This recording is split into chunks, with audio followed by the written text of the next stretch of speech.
amour. Celui qui aime est né de Dieu. Il connaît Dieu. Alléluia. Les pharisiens, apprenant que Jésus avait fermé la bouche aux Sadducéens, se réunirent, et l'un d'eux, un docteur de la loi, lui posa une question pour le mettre à l'épreuve. « Maître, dans la loi, quel est le grand commandement ?» Jésus lui répondit, « Tu aimeras le Seigneur ton Dieu de tout ton cœur, de toute ton âme et de tout ton esprit. Voilà le grand, le premier commandement. Et voici le second, qui lui est semblable. Tu aimeras ton prochain comme toi-même. Tout ce qu'il y a dans l'Écriture, dans la loi et les prophètes, dépend de ces deux commandements.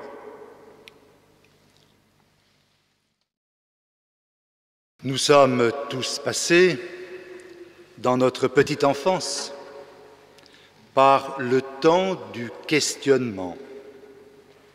Une suite continue de pourquoi manifeste l'ouverture sur le monde, le désir tout à la fois de le comprendre et de se comprendre. C'est en effet dans le rapport au monde et aux autres que se construit une personnalité. Bien sûr, les pourquoi ne s'arrêtent pas à cet âge-là, même s'ils se font moins pressants. Le temps de la réflexion permet de les rendre plus profonds, rejoignant ces questions fondamentales résumées par un poète de chez nous. Pourquoi la vie? Pourquoi l'amour? Pourquoi la mort? Quels sont nos cœurs et quel est leur destin?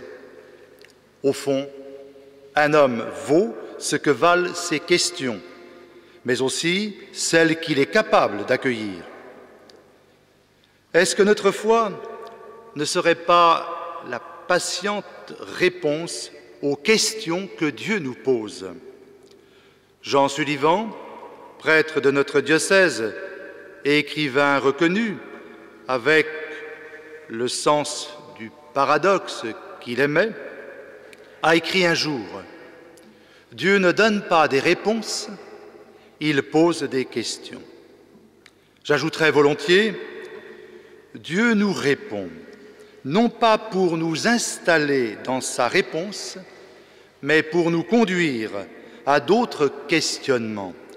Il en va de la vitalité même de notre foi. » Aujourd'hui, l'Évangile place Jésus face à une question, comme il l'était dans celui de dimanche dernier à propos de l'impôt à payer à César. Ceux qui l'interrogent ne cherchent qu'à lui tendre un traquenard. C'est le type même de la question de mauvaise foi, où la réponse ne compte pas, mais seulement le désir de coincer celui à qui l'on s'adresse. Mais Jésus ne se laisse pas démonter. À chaque fois, il donne une réponse appelée à demeurer un message essentiel de son enseignement.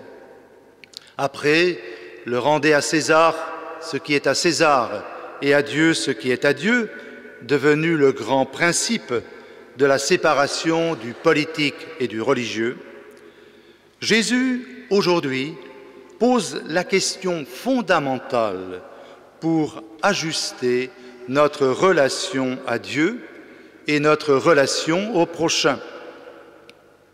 Au milieu de la délégation des pharisiens qui s'adressent à lui, c'est un docteur de la loi qui prend la parole en leur nom.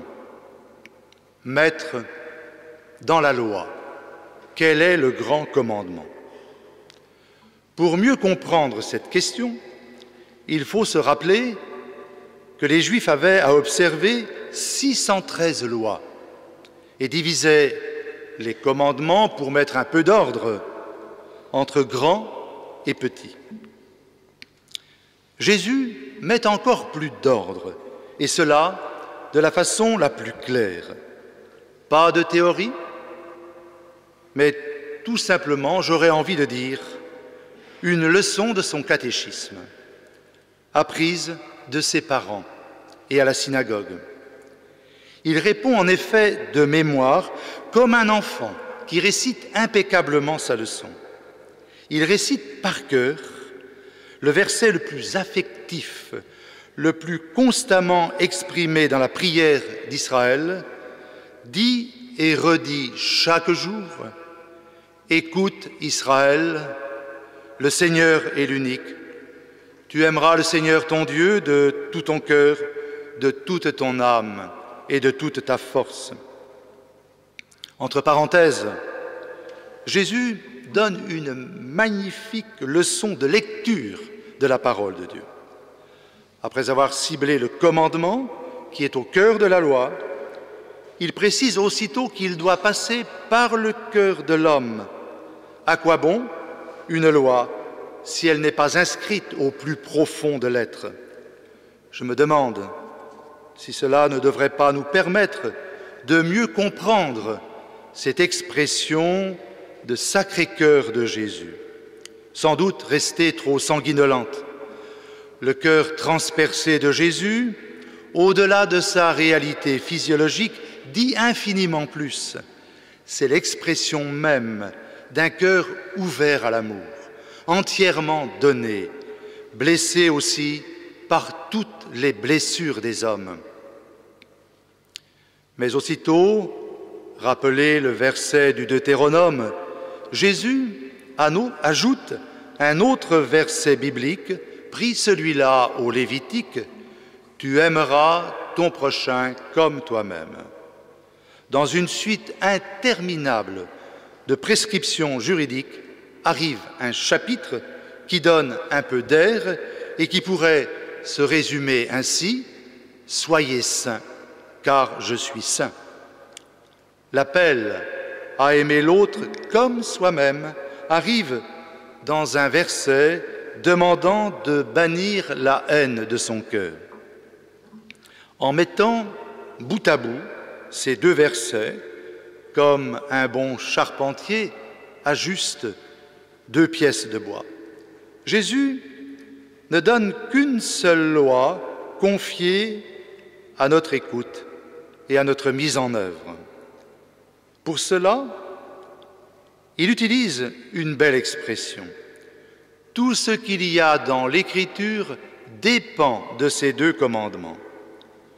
Comme les deux parties de la croix, la verticale et l'horizontale, la croix à laquelle il va être suspendu, Jésus articule l'amour de Dieu et l'amour du prochain, ce qu'il va résumer plus loin dans son enseignement, dans le texte du jugement final: « Ce que vous avez fait à l'un de ces petits qui sont mes frères, c'est à moi que vous l'avez fait. » Le mot « faire », répété deux fois dans une même phrase, nous rappelle que l'amour n'est pas de l'ordre du sentiment, encore moins de bons sentiments.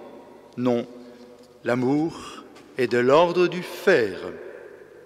Mais là encore, n'allons pas trop vite. C'est vrai, Saint Jean, dans sa première lettre, a écrit que si quelqu'un affirme aimer Dieu sans aimer son frère, celui-là est un menteur. Mais ne l'oublions pas, Jésus, dans l'Évangile que nous venons d'entendre, a bien souligné que l'amour de Dieu est premier.